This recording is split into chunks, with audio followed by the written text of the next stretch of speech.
aunt of those 13 siblings who were held captive for years in their parents' filthy California home is speaking out on camera for the first time. She says a long time ago, back when she was in college, she lived with her sister and brother-in-law for a few months and admits something about their parenting just wasn't quite right. I thought they were really strict, but I didn't see any type of abuse, you know. I heard that you said that your brother-in-law at the time made you uncomfortable. Yes. How so?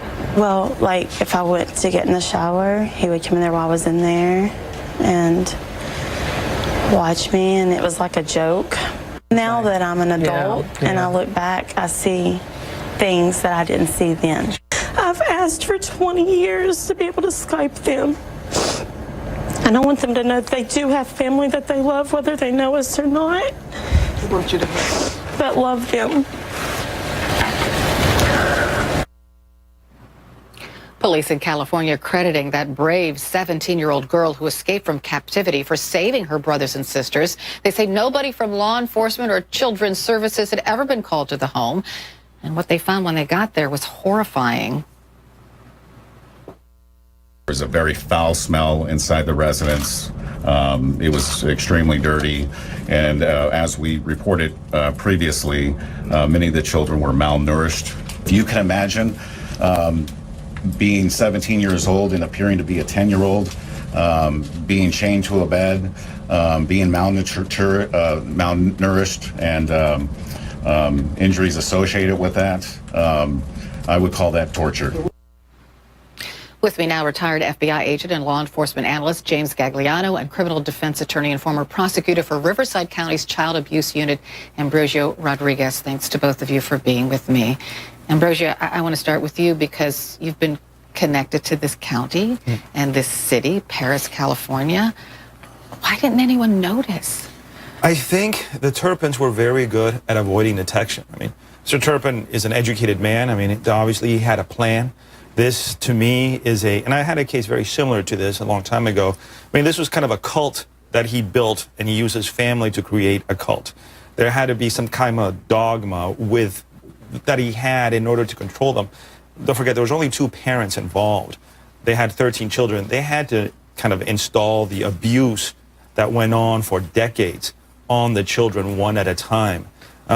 So they did a very good job of avoiding. Just hiding what they were doing? So James, you're an investigator.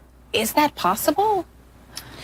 Sure. It's difficult, Carol, to fathom or understand how this could have been kept under a neighbor's noses that lived, a mere, few feet away from their backyard and their front yard. And to hear the sister of the wife telling her story, it's maddening to me. It's sad, but it's maddening. We have Fourth Amendment protections in this country. You're seated next to a distinguished attorney, and he can certainly speak to that.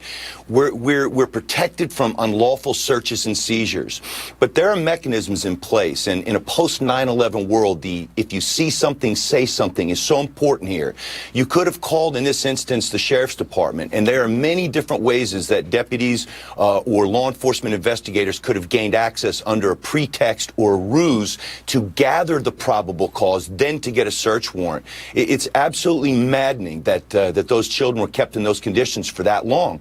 And we've seen pictures and we've seen video of them actually being out of the house, how they were brought into and out of the house under everyone's eyes and noses, and how that wasn't detected. Very, very frustrating. Sad and frustrating. We're thankful that nobody thus far has been determined has been killed in this ordeal. But Ambrosio, neighbors did notice some strange things. They noticed the children out, like, putting down sod at 9 o'clock at night under floodlights. They noticed that the children were pale and seemed undernourished. So somebody did notice something.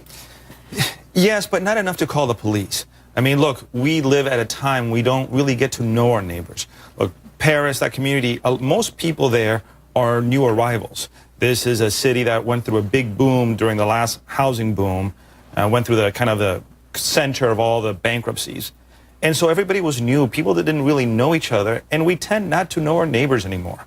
Most of us just don't.